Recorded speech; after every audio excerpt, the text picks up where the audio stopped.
Yeah, huh. This gig isn't as easy as you thought it would be, is it, buddy? Boba Fett, Book of Boba Fett, specifically episode 3. There's some stuff I really like in this one. There's also something, well, one thing in specific that I super don't. Um, we'll come back to that.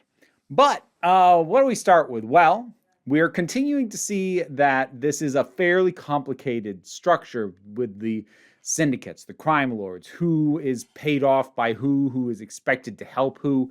And I like that it is a continuing issue that Boba Fett doesn't fully understand how this house of cards fits together. And when he nudges one of the pieces, the whole thing kind of wobbles, and he doesn't quite know how all that works yet. I like that because it would be far less interesting if he just came in and knew how to run the show. Instead, we're watching him deal with it to the best of his ability with his history as a bounty hunter, with his history as, look, the solution is you point me at something and I kill it. Even though he realizes he can't just kill whatever he wants to get his way, he's used to a simple mindset. This is complicated. And I'm enjoying watching that kind of sink in gradually for him and potentially for the audience. I like that. We have some great guest stars in this one. I always like Stephen Root. He's playing the water merchant. I just like him in general. And look, if there was ever an actor who could just stroll on as a character who has not been properly established, and the show would have me believe that they could tame and train a Rancor, Danny Trejo will work. Yeah. Just by his presence, I'm like, yeah, I buy it. That guy trains Rancors. Yeah, totally. I totally buy that. I also like the stuff with the Rancor in general. Like, there are times. Okay, how do I say this? One of the things that annoyed me about Mandalorian was that it often felt pandering, but it felt pandering in a way that felt, to me, at times, a little bit condescending. Like, ooh, look at this cute little tiny Yoda. You thought normal Yoda was cute? Here's an even tinier Yoda. Ooh, look. And in like a lot of the callbacks and the specifics, to certain things, I'm like, that doesn't even make sense for that to be there other than like to try and go, ooh, remember? Ooh, you like this, don't you? And it wasn't the most egregious thing in the world, but it bugged me at times with The Mandalorian. Here, without managing to hit the cynical side of it, at least not for me, I feel like a lot of the things that Boba Fett does, the choices that he makes, are like, I feel like that's what a very large chunk of the fandom want him to do, but not in a, oh, do it so that this is like the cool character that I want it to be. I mean, like, I feel like at this point in the fandom, as cool as the Rancor is as a monster, the idea of having a new one, I think a huge chunk of the fandom is going to be like, ooh, be nice to it, treat it well, it's your pet. And that's how he's treating it. And so little moments like that, or when, the water merchant sends him and he goes and like, here's this cool gang of cyberpunk kids. The fans are going to be like, oh no, we like that. We like them. They seem cool. Let's keep them around. And he's like, yeah, you got guts. I'll keep you around. Or when you have Chrysanta, the Wookiee. Look, I have part of the hard reason I have a hard time remembering his name is I saw a tweet from the guy who originally created the character, who I guess first showed up in comics, and I saw a tweet where he said his working name for him on first drafts was New Baka. I have a hard time not thinking of that. But anyways, like, he shows up and fans aren't going to want that character killed because not only is he cool, he's a Wookiee, and Wookiees are cute and reminds us of Chewie, and we wouldn't want that character killed, and so that character isn't killed. It feels like just the right kind of pandering funneled through a character where I believe it when he makes these choices. And also, like, how badass was that Wookiee? Holy crap. I also, small touch that I really liked that I was not expecting, and I was actually preparing to get annoyed when I didn't think it would be there. When they're recovering after that fight, and one of the Gamorreans is injured, those are the pig guys, that Boba Fett says, put him in my bacta tank. That's great. Because, like, as soon as the street gang was brought in, I'm like, the Gamorreans are going to become disposable. And I like that one of them got injured and he's like, no, we need to help him. Good. I would like it better if the Gamorreans could get names. Just saying. But like, that was more care paid to them than I was expecting. So that was nice. I appreciated that. I'm a little of two minds on the chase of the speeder. With the mayor's assistant. First of all, I found the mayor's assistant to be a very entertaining character. He's the perfect kind of squirrely, weaselly little bureaucrat kind of character. But that was not a very high-speed chase. Like, there wasn't much of a sense of speed to that. I know to a certain degree that's only so fast that they can safely do some of the stuff they're doing, depending on how much of it's screen to screen, how much of it is in some kind of practical set. But, like, there's a lot more they could have done to fake it looking faster. But part of me wonders, did they choose not to? Because it's kind of funny that this high-speed chase is not that high speed. I found that amusing. If intentional, I like it. If unintentional, then you should have done more work. So I don't know which is the case. I did actually kind of like it. I just don't know if it was on purpose. So I enjoyed that. I'm still enjoying the connection between Boba Fett and Fennec, and Ming-Na Wen is just badass. She's always badass. So I'm still digging all that. We see the twins again, the Hutts. Still think the CGI looks like garbage, but I'm finding, again, they have a cockiness about them that comes from understanding the nuances of the system that Boba Fett does not, and they know he doesn't. But I also like that Boba Fett, he's not being an idiot. And he's not just taking everybody's word whenever he is told something. He gets told by the water merchant, these kids stole water from me. He goes, checks them out. And they did, but there's a reason. And he finds it out. He finds out from the Hutts, from the twins, that the mayor is one of the people involved in this whole mess to kill him because he promised the entire area to a different syndicate, not even to the Hutts.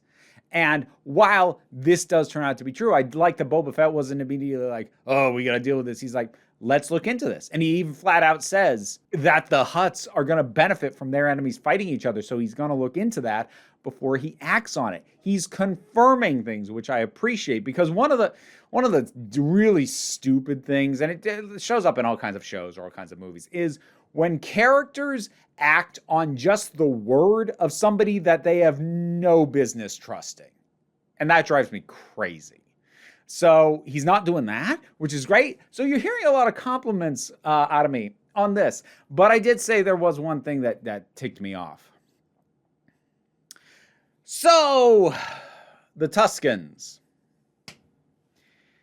So I had my issues last episode because of the white savior aspects. And again, a reminder, just because Boba Fett himself is not played by a white actor doesn't remove that element. So, you know what doesn't help in terms of my feeling like the Tuskens were a little bit of a vehicle for problematic tropes? Doesn't help that the entire group got fridged. So, to define that real quick, in case you don't know the term, fridging, coming from the longer term women in refrigerators, first coined by Gail Simone back in the 90s, referred to initially the trope of harming, brutalizing, killing, or sexually assaulting female characters for no reason other than for that act to motivate a male character. Now, fridging in general, while it is most egregious and most obvious with female characters, can apply to anybody. Any character to whom something terrible happens, and the only reason that happens is to motivate specific actions of another character, that's fridging. And fridging does not always have to be the most egregious thing in the world. Uncle Owen and Aunt Faru got fridged in the original Star Wars movie. So, like, there are ways to do it where it doesn't weigh as badly. And a lot of that has to do with who it happens to. And what I mean by in this case is, I was already viewing the Tuskens as a general stand-in for a sort of nomadic, desert-dwelling other. People cited in my comments that they may have been inspired by the Fremen from Dune. Well, the Fremen are heavily inspired by Arabic cultures and desert-dwelling cultures. So you've got a pretty direct line to an actual real-life non-white culture, and then you kill them. You kill this proxy representation, and it seems to just be to motivate where Boba Fett goes from here. I'm partly annoyed at myself for not seeing it coming. I think I let my hopes get up. I even saw some suggestions and comments on earlier reviews I've done where people were like, maybe he's actually doing all this as a long game to guarantee the protection of the Tuskens and get their lands back to them. I don't think I ever bought that, but I did think that's a neat idea at least. And I wonder if my enjoyment of those suggestions blinded me to the fact that if I thought about it narratively for 2 seconds, I would have seen this coming. Because the story that they appear to be telling, the current story as opposed to the flashbacks, is the story of somebody, grappling with the power structure of this crime family and who holds power here. The thing is, if the Tuskens are still around and he's truly honoring them and not just taking advantage of them, then at some point their presence complicates that story. Because for the dual reason of they could become targets of his enemies, but more importantly, if at any point he feels that he should be granting land to them, that is land that he controls, but there's business being conducted there, that would have been a big complication and a potentially interesting one, as it would have required him to weigh the role he has chosen to take now in this place with the connections that he made with other people. That's not an atypical thing to try and cover in this kind of rising to power within a crime world story. And it could have even been interesting, but it is more complicated. And since the story seems to want to tell a little bit more of a straightforward power vacuum struggle for authority in a crime world story, the Tuskens' presence complicates that, especially with Boba Fett's ties to them. So narratively, simplest thing to do is to kill them. So in hindsight, I really should have seen this coming. Still annoys me. Again, is it the worst thing in the world? No, and I might not even have been complaining this long about it if I wasn't already a little bit on how the Tuskens were handled in the previous episode. If I came into this without that baggage, maybe I just would have been like, that feels like a shame that they did that. But instead, it's more like, oh boy, you're just laying all kinds of tropes that I have issues with on the feet of these poor Tuskens, aren't you? Yeah. Anyways, that's my only real complaint. I have some weight behind that complaint. It's not an idle one. It actually really kind of gets in my craw. But I have to admit, the rest of this is real good and real fun, and I am enjoying it. And as callous as this sounds, maybe with the Tuskens taken out of the story will stop tripping over them and stop doing stuff that annoys me.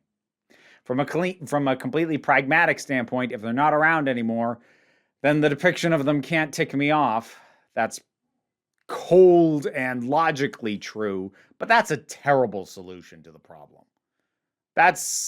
No.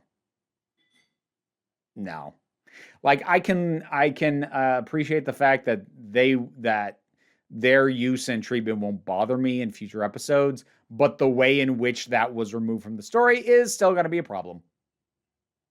Yeah, that's gonna weigh on me probably the rest of this. Not that I plan to bring it up again unless it comes up again in narrative, but yeah. Book of Boba Fett, Episode 3. What'd you think? Whatever your thoughts are, drop something down in the comments. Let's talk about it. Like, share, subscribe. Patreon supports me, helps me. Link in the description as well. Links to other things that I do, etc., etc. Don't worry too much about it, though. Take a relaxed attitude around here, so you just come on back next time you need a break. Thanks for sticking around into the credits. None of this would have been possible without my Patreon supporters. In particular, I want to thank Robin Powell, Tracy Scrabbit, Vincent Paul Bartolucci, Robin Moore, Shayla Gourlay, and Bookworm. Thanks for keeping this going. And to everybody,